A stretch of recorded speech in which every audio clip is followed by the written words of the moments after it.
Howdy, it's RB and LeeAnn with AFK Days, and today we're going to be installing a new backup camera on our Black Series trailer.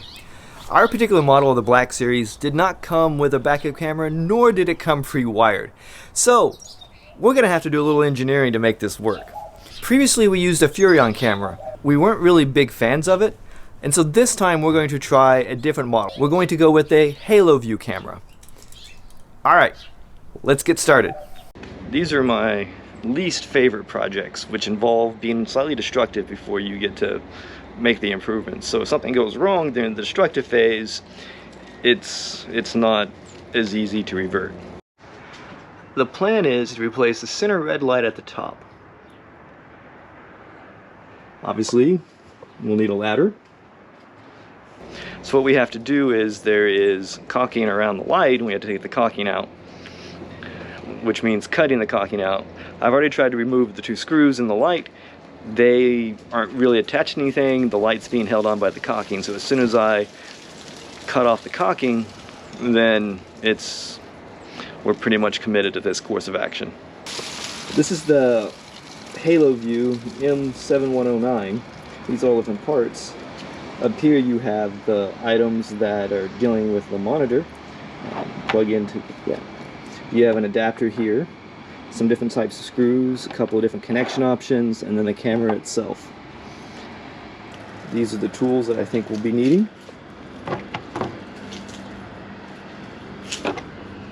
Flex glue, clear, couldn't find black.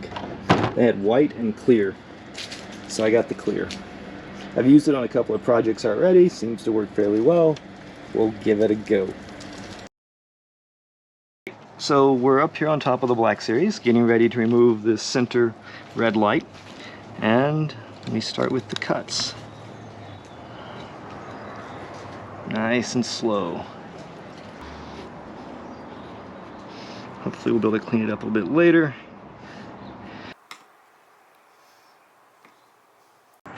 This little burger doesn't want to come off. Using the screwdriver to scrape off the rubber, or the sealant.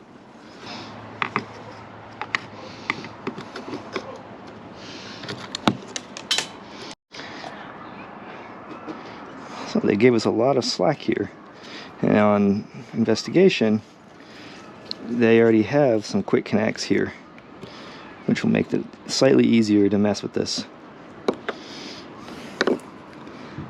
Unfortunately, these are not the quick connects I have, so yeah.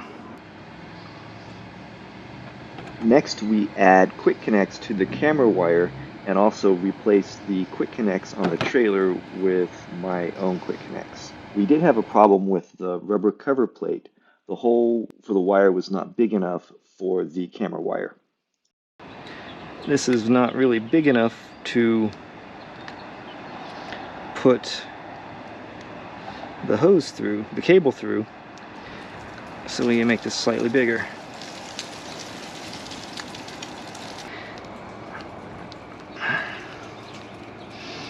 There we go. There. Now that we have the camera hooked up and tested, I believe in test early, test often. We fed the excess wire back into the hole and drilled pilot holes for where the camera will finally be mounted.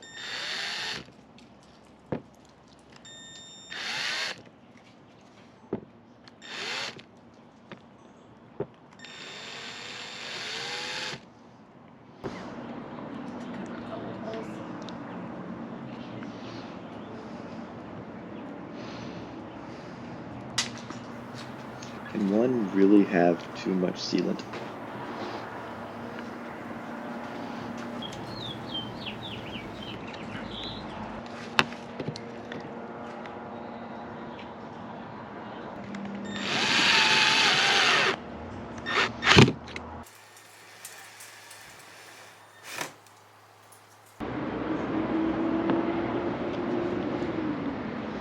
Now that everything is screwed together and attached, it's time for one final round of caulking. Don't want any moisture to get inside of the walls of the trailer.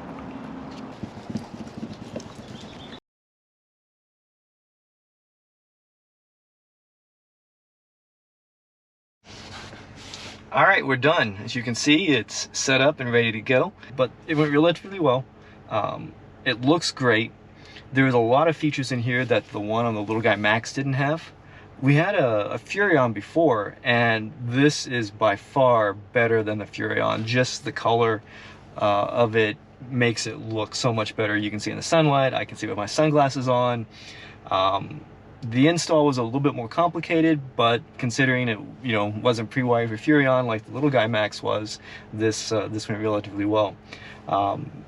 There's audio on here, there's a DVR on here, you can mute the audio, it has the backup lines which you can enable or disable, you can also move them around.